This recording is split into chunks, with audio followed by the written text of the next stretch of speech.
そのまあコロナウイルスの、はい、感染拡大というのがまあ世の中的に起きてからお仕事的には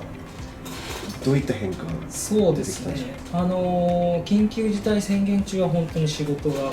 月に1、2件とかしかなかったですし、本当普通に家にいましたね。けどその明けてからは僕が取引のあるお仕事っていうのは大体企業のお仕事が多いので、企業さんってやっぱり動けるようになったら動きたいわけですよ。経済活動をもう一回再開したいので、緊急事態宣言が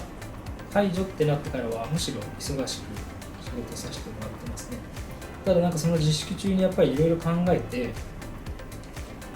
改めて写真のいろんな魅力みたいなものに気づいた部分もあって、フリーのカメラマンって基本はあれなんですよね、出版社なり制作会社なり広告代理店からの依頼をもらって仕事をするっていうのが基本的なスタイルではあるんですけど、その受注を待っているだけではなくて、その写真の持っている力みたいのを利用して自分のできることを自分発信でいろいろやっていきたいなと思っていて、いくつか活動をしてるんですけど、その中の一つがプレゼント企画っていう名前でやっている中高生向けの出張撮影サービスみたいなものなんですけど、それこそコロナの影響で今の中学3年生、高校3年生っていうのはせっかく一生懸命練習してきたのに引退試合もできないで、いつの間にか時期的に過ぎたんでっていう形で引退していってしまっているわけですよね。で、甲子園とかが中止になるっていうのはニュースになったり、それの代替の試合をやったりっていうのは取り上げられているんですけど、本当にそういう不憫な思いをしているかわいそうな子たちっていうのはもっとたくさんいて、そういう子たちのために自分が写真できっと何かできるんじゃないかなと思って始めたものですね。その活動企画で、はい、すごい驚いたのが、はい、ボランティアでお金をいただかずに出張撮影するっていうところに結構驚いたんですけど、いやー、そうですね、お金を取りますって言って誰か依頼してくれますかねっていう、結構そこは難しいところはあると思うんですけど、それこそすごい忙しい中でプロカメラマンとして活動してる中で、その無償での活動っていうのを組み込むっていうのは結構覚悟がいることなのかなと思ったんですけど、そうですね、しかもその無償でやるっていうことには結構賛否両論あって、やっぱり無償ではやるべきじゃないみたいな考えもあるし、そういう言葉をもらったこともあるし、それもっともだなと思うんですけど、この活動に関しては個人的にはもうお金は一切もらわないっていうことに決めてやってます。それはもう何て言うんですかね、そもそもの、出発点がもう完全に僕個人の勝手な善意で始めているので、彼らがちょっとでも、その引退試合の代わりには到底ならないんですけど、それとはまた違った形で写真を撮ってもらう体験は楽しいなと思ってもらったりとか、出来上がった写真で喜んでもらったり、またその写真を見て10年後、また30年後、50年後見返して何か感じるところがきっとあるんじゃないかと思うし、本当に今しかない力みたいなものを残すことに意味があるし、そこに関してはお金をもらっちゃうとまたなんか形が変わっちゃうような気もしていて、もらわないということにしています。あれですよね、どうやって仕事でお金を稼ぐのかっていう発想じゃないですよね。そうですね、そうですね、ビジネスとは全く別で、これが、こういう需要があって、またビジネスとして形になるってことがもし見えてきたら、コロナが終わった後にその中高生の撮影サービスとしてビジネスにするのはありだと思うんですね。ただ今は本当彼らにっていうことでやってるのでいいんじゃないですかね。はい、写真ってすごくやっぱり力があるなと思っていて、写真撮られたことあります？ちゃんとなんて言うんだろう、プロの人に、それこそなんかちょっと簡易スタジオみたいなの作ってもらってストロボを使ってバンバン撮ってもらう、手際よく撮ってもらうみたいな経験ってあります？今までほとんどないですよね。普通の人はあんまりないんですよ。でそういうのを僕はもう毎日のように仕事としてやっていて、それをやること自体は別になんてことないわけですよ。それを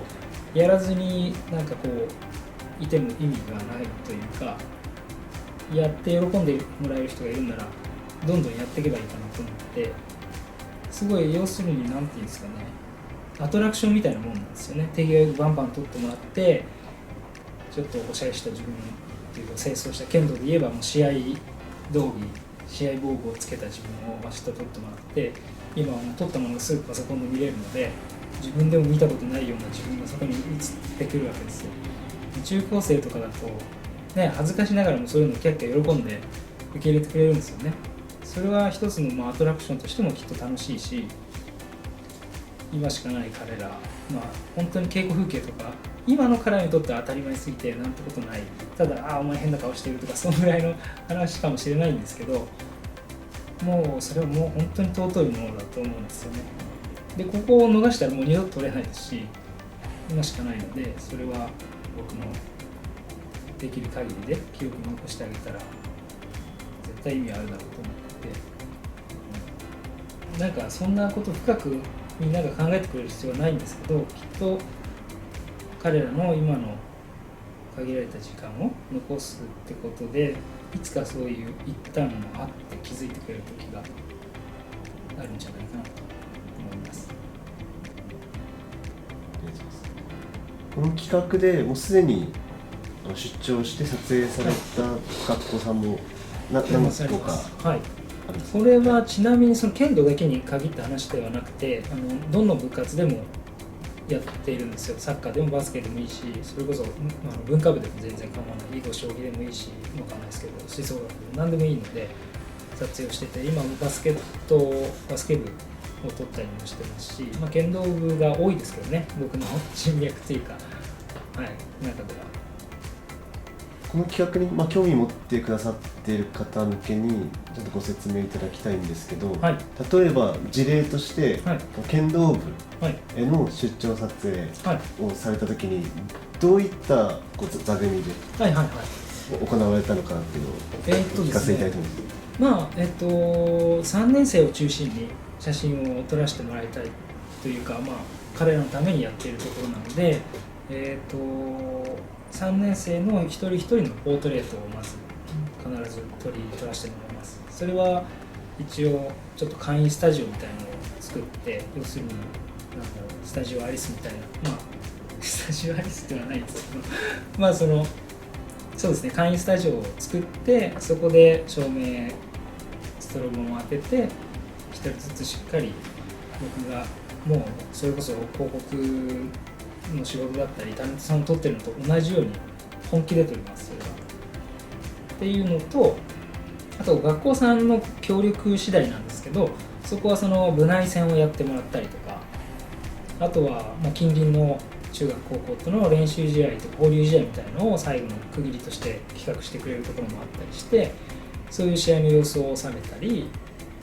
あとは普通の稽古風景を写真撮らせてもらってっていう感じですね。あとはもうその交流試合とか最後の部内戦みたいなのに保護者の方も呼んで来てもらった時は、その保護者との集合写真みたいなものも撮らせてもらってます。それもやっぱり結構喜んでもらってですね。で剣道部に関してはこれも剣道時代の小林編集長のご厚意で撮ったものがあれば全部剣道時代に載せてくれるということになってますので、今1回目が10月号に載ってるんですけど、そういうのもねまたとってもいい記念になると思うので、ぜひぜひ興味のある人は連絡をこちらから、はい、いただければ、はい、いつでもお待ちしてます。来年2021年3月に今の3年生が卒業するまではずっとやってますので、そうですね、その後ももし仮に公式戦とかできない状況が続くようだったら、もうこの企画も継続するつもりではありますし、あまり細かいことは気にせず、もう個人でやっていることが融通は利くので、何でもご相談いただければなと思います。はい、ありがとうございます。はい。